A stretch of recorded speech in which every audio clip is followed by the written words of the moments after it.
All right, y'all. So we all know by now that Keith Thurman is saying he wants a Terrence Crawford fight in the near future. By his words, about 8 months from now. And Terrence Crawford is saying why we gotta wait so long. And I understand that Keith Thurman wants to get a tune-up fight back in and all of that first, and so forth and so on. But at the end of the day, don't speak the man's name if you're not ready to fight. Don't talk about what you want to do months from now, and you still got to have this interim fight first, because we know that Keith Thurman in an interim fight could potentially not go so well, and he could end up right back on the shelf and so forth. You know what I'm saying? So I would rather Keith Thurman at least have a fight on the docket. Have already at least announced a fight coming up very soon, and then saying, okay, after this fight, I want to fight the top guys. Don't even have to really call anybody out by name, because all that does is, it just makes Keith Thurman look worse, in my opinion. Especially when the opportunity to fight Terrence Crawford was there months ago, or maybe over a year ago, And, well, years ago, because, actually, he was one of the first ones at 147 to basically be dismissive of Terrence Crawford and say that Terrence Crawford hadn't done enough, he don't want to fight him, and this, that, and the other. Then when Terrence Crawford went and got the belt, he started hollering about the WB no, like nobody cares about that belt. So, at this point, Keith Thurman needs to do something.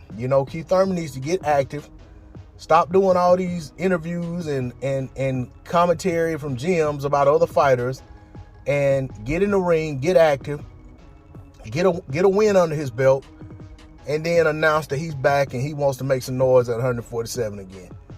Because until he does that, it's just a bunch of banter. It's just a bunch of things for us to talk about, to come on here and discuss and speculate on whether or not he's actually going to return, and if he does return, who should he get a fight against. And then you have the crowd that loves the don't deserve, do deserve type conversation, which I never take part in.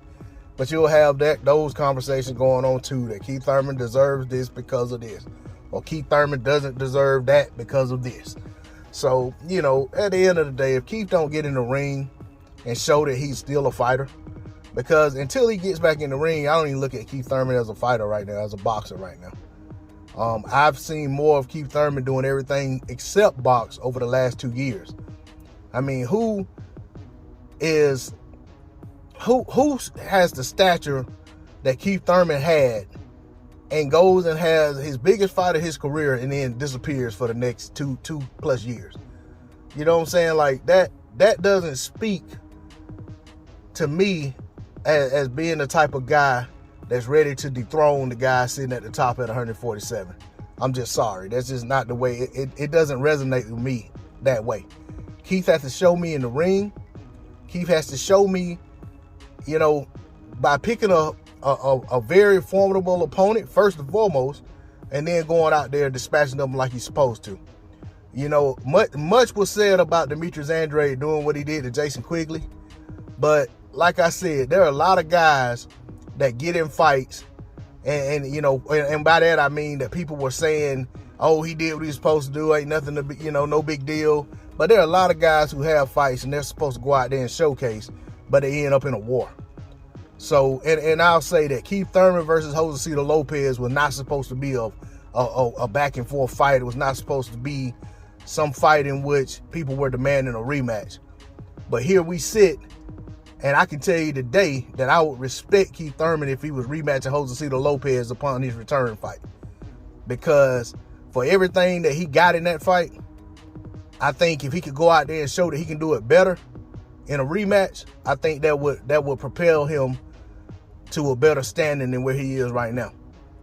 Because quite frankly, Josecito Lopez was a guy that he was supposed to go out and Jason Quigley, but he didn't.